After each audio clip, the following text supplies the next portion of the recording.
Tim, welcome to our channel and thanks for logging on.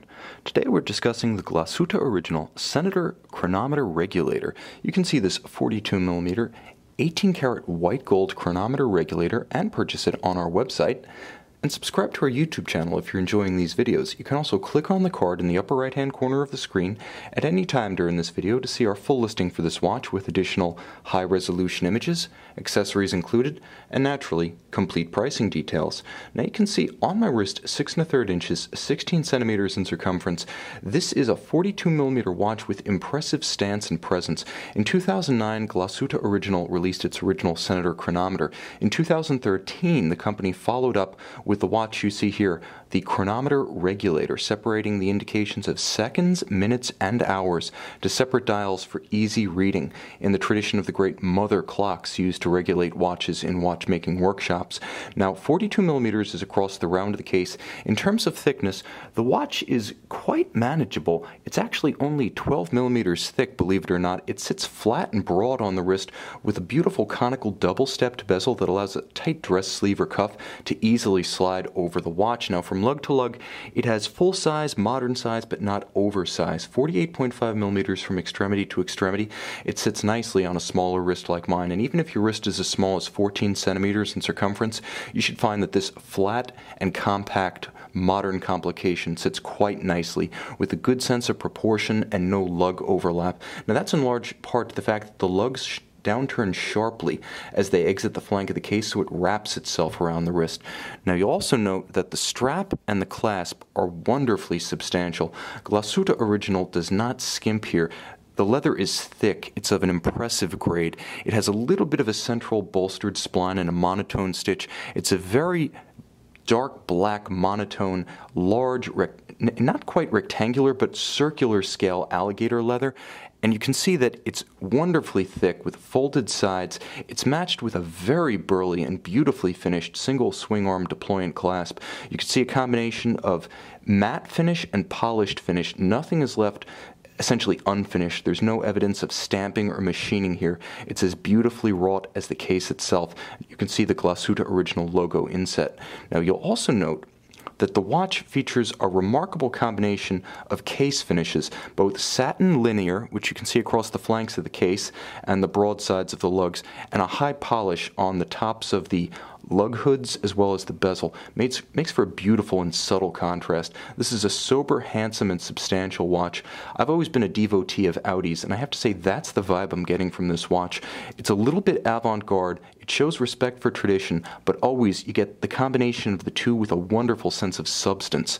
Now, you can see the dial itself is a matte silver. This is what Glashutte Original calls varnished granate. Now, it's a beautiful type of matte lacquer. It's several applications of materials to create the appearance of a frosted grain, but it is a lacquer. Lacquer generally seen as the kissing cousin of enamel, generally a high gleaming gloss finish. Here, beautiful, granular. It has a little bit of a twinkle in the soft light of my light box. Now, each of the sub-registers has been countersunk to give another focal plane to the dial and to add a little bit of texture, visual differentiation.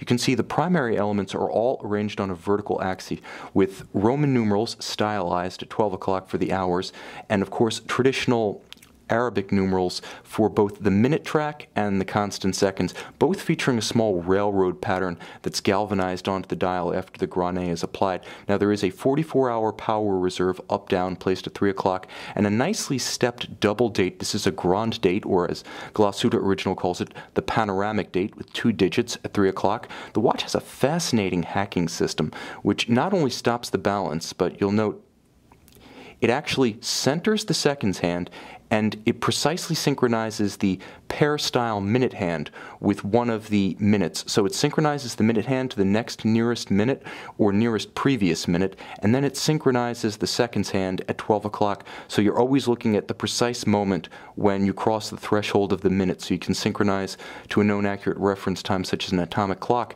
For additional distinction, the watch features a very subtle AM-PM indicator at 6 o'clock on the hours dial, so you know whether you're looking at AM or PM, and I've tried to capture it betwixt and between AM and PM, or night and day right now. Now, the case back is just as fascinating, if not perhaps even more so than the dial. This is Glashutte Original's manufacturer caliber 58-4, 58 joules manual winding with a 44-hour power reserve. It's beautifully distinctive of Glashutte Original's finishing traditions. Note the pocket watch style 3/4 bridge. Note the train wheels set in golden chiton and fixed by screws right next to the corporate marquee. Note the hand-engraved balance cock, which I'll try to show a better effect here. You can see that it's been completely engraved by hand beneath a black polished swan's neck regulator. Now when I unhack the balance, I allow it to continue beating. It beats away at 28,800 vibrations per hour, 4 Hertz, and this 58 joule movement is a chronometer. It's actually a DKD chronometer rather than a COSC, because this watch receives its chronometer certificate in Germany, where it's born.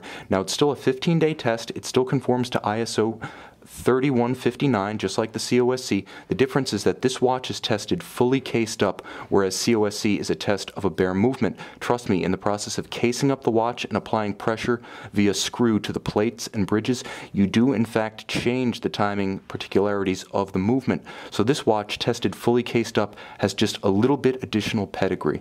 You can see this beautiful Glashutte Original Senator Chronometer Regulator and purchase it on our website.